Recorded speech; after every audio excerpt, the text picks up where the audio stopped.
ये जो सवाल विपक्ष के मन में है, अब वो सवाल तो बड़े वाजिब से है ना। अभी तक पूर्ण बहुमत की सरकार आप लोगों ने चलाई, लेकिन अब ऐसा लग रहा है कि कॉम्प्रोमाइज करना पड़ेगा। ये अंडर प्रेशर वाली सरकार तो नहीं है। अब आज का नजारा शायद भाटी जी ने नहीं देखा संसद हॉल में कि किस तरह से गर्मजोशी से एनडीए के नेता एक दूसरे से मिले, सबके बोल नहीं सुने। नीतीश जी का नाम ले रहे थे, उनके लगता है बोल नहीं सुने। किसी को खींच के फ्रेम से बाहर तो नहीं किया गया डॉक्टर अजय, माफी चाहता हूं। कहां बोल रहा था भाटी जी? मैं माफी, एक सेंटेंस केवल, आप इसका जवाब दे देना अपनी मर्जी से। किसी को खींच के फ्रेम से बाहर तो नहीं किया गया आज? कृपया ये बता देना जब आप बोले, मैं अब नहीं बोलूंगा। सुनिए ना, अभी तो मैंने शुरुआत ही किया, बीच में बिफरने लगे। अभी तो अंत करूंगा, तब तक पता नहीं क्या होगा। उनके बोल नहीं सुने नीतीश जी के कि गलतफहमी फैला के गलती से कुछ सीट जीत गए हैं, अगली बार उतनी भी नसीब नहीं होगी, एक भी नसीब नहीं होगी। आपने जो भ्रम फैलाया, वो भ्रम का जवाब हम सरकार में रह के ही देंगे, अब बहुत जल्द देंगे, और उसके बाद जाइएगा जनता के पास कि दोबारा भ्रम फैलाने। ठीक है ना, हम जवाब देंगे आपको, बहुत जल्दी देंगे। जहां तक रही मुद्दों की बात, एक मुद्दे पे सबकी सहमति है कि तीनों गुड गवर्नेंस के प्रतीक माने जाते हैं, चाहे नरेंद्र मोदी हो, चाहे नीतीश कुमार हो, चाहे चंद्रबाबू नायडू।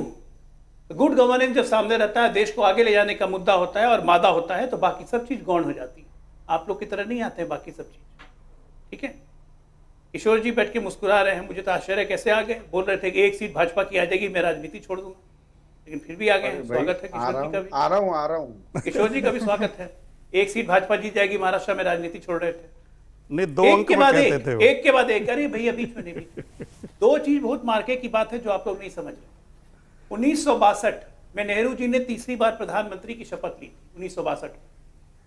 और आज 62 साल के बाद परसों नरेंद्र मोदी जी तीसरी बार प्रधानमंत्री की शपथ लेंगे। तो ये दिन देखने में देश को 62 साल लगे। अब मैं जान रहा हूं कि कैसे 62 छुरियां आप लोग के दिल पर चल रही होंगी, चकाचक चकाचक चकाचक, खटाखट खटाखट खटाखट। हम लोग क्या करते, बड़ा चुनाव आयोग का गाना गाया, मीडिया का गाना गाया कि भूमिका बड़ी से। ईवीएम भूल गए क्या? ईवीएम पे नहीं निकला आवाज है। अगर देश का ईवीएम ठीक हो तो भाजपा 150 सीट नहीं पार करेगी। किसने बोला था ये? कहां गया ईवीएम?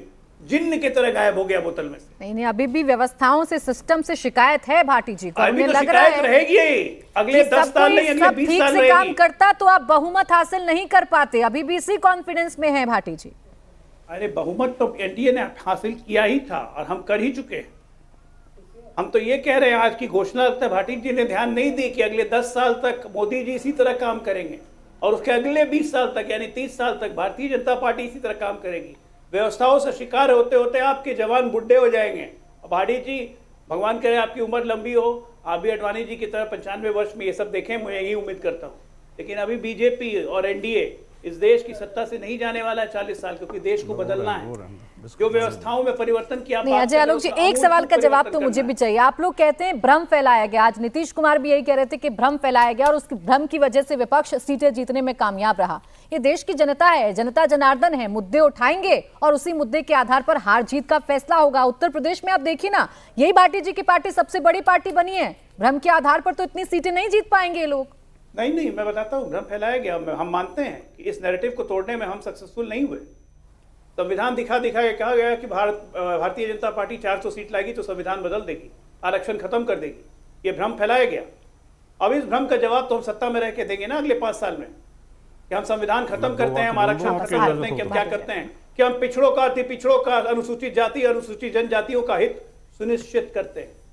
ये तो हमारे कार्य से पता चलेगा ना, और तब पता चलेगा कि ये कितने बड़े झूठे हैं, अमक्कार हैं। चलिए, तो मान रहे ना विपक्षी रणनीति आपसे ज्यादा अच्छी साबित हुई इन चुनावों में, जो वो आपकी विजय रथ को रोकने में कामयाब रहे। कहीं पूरे देश में नहीं प्राची जी, कहीं। ठीक है, भाटी जी इस पर जवाब देना चाह रहे हैं। देश हमारे ही साथ है। संविधान बदलने का सबसे पहला बयान भारतीय जनता पार्टी के फैजाबाद के सांसद लल्लू सिंह ने दिया। जब उनसे पूछा गया 400 किस लिए चाहिए, कि हमें संविधान बदला है। दूसरे नंबर पर फिर अनंत हेगड़े ने दिया, फिर राजस्थान में करोड़ीलाल मीणा ने दिया, फिर आपके दर्जन भर नेताओं ने ये कहा अलग अलग बयानों में कि हम संविधान बदलेंगे, आरक्षण खत्म करेंगे। हमने तो तब बोलना शुरू किया। ऐसा नहीं है जनता को मूर्ख मत समझोगे, जनता को गुमराह कर दिया। माफी चाहता हूं, आज आप अयोध्या के हिंदुओं को गाली दे रहे हैं। अगर आप अयोध्या में फैजाबाद सीट हार गए तो आज हिंदू खराब हो गए। आपका सोशल मीडिया तमाम जो आपकी आईटी सेल है आज अयोध्या के हिंदुओं का बहिष्कार की बात कर रहा है। उनसे कोई सामान मत खरीदो, उनसे प्रसाद मत खरीदो, उनकी पानी की बोतल मत खरीदो। ये नया कहां से निकाला? इस स्तर के लोग अब हैं आप। चुनाव आने में यूपी में भी 3 साल दे रहे भाई, अभी से गढ़ के क्या फायदा होगा? चुनाव के 6 महीने पहले गढ़िएगा, नया नया बहाना निकाल के कहां से आ रहे हैं?